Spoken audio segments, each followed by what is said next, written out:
ಸಿದ್ದರಾಮಯ್ಯನವರು ಅಡ್ವೊಕೇಟ್ ಕೆಲಸ ಏನಾದರೂ ಮಾಡಿದ್ರು ಮಾಡಲಿಲ್ವ ಕೇಳಲಿಕ್ಕೆ ಬಯಸ್ತೀನಿ. ನನ್ನ ಮೇಲೆ ಪ್ರಾಸಿಕ್ಯೂಷನ್ ಅವಶ್ಯಕತೆ ಏನಿದೆ? ಸ್ಯಾಂಕ್ಷನ್ನು ನನ್ನ ಮೇಲೆ ಸ್ಯಾಂಕ್ಷನ್ ಅವಶ್ಯಕತೆ ಏನಿದೆ? ಈ ಡ್ರಾಮಾ ಎಷ್ಟು ದಿವಸದಿಂದ ಮಾಡ್ತಾ ಇದ್ದೀರಿ? 2011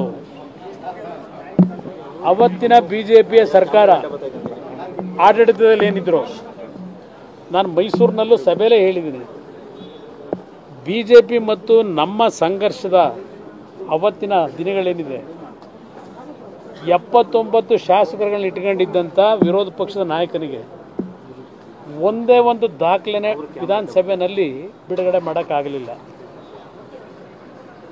ಅವತ್ತು ದಿನ ಬೆಳಗ್ಗೆ ಇದ್ದರೆ ಕಾಯೂರಿ ಇವತ್ತು ಕುಮಾರಸ್ವಾಮಿ ಏನು ದಾಖಲೆ ಬಿಡ್ತಾನೋ ಅಂತ ಹೇಳಿ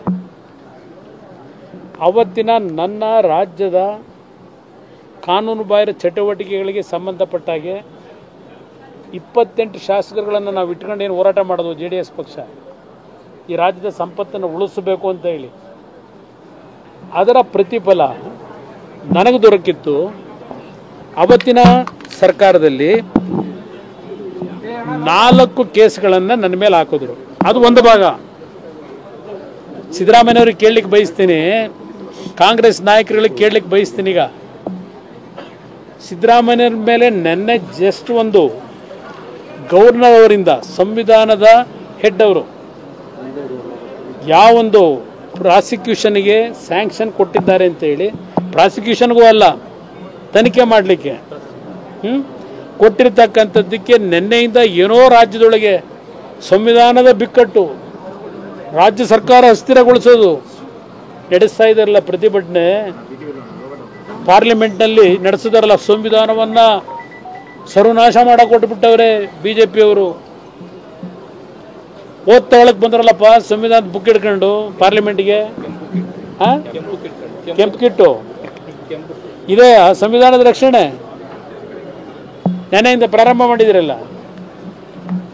ನಿಮಗೂ ನನಗೂ ಇರೋ ವ್ಯತ್ಯಾಸ ಸಿದ್ದರಾಮಯ್ಯನವರೇ, ಸಿದ್ದರಾಮಯ್ಯವ್ರ ಮಂತ್ರಿಮಂಡಲದ ಎಲ್ಲ ಸದಸ್ಯರಿಗೆ ಹೇಳ್ತೀನಿ, ಪಾಪ ನೆನ್ನೆ ಬೆಳಗ್ಗೆಯಿಂದ ಎಲ್ಲ ಸಿದ್ದರಾಮಯ್ಯನವರಿಂದ ಪ್ರಾರಂಭ ಆಗಿ ಎಲ್ಲ ಮಂತ್ರಿಗಳು ಕುಮಾರಸ್ವಾಮಿ ಧ್ಯಾನ ಮಾಡಿದ್ದಾರೆ.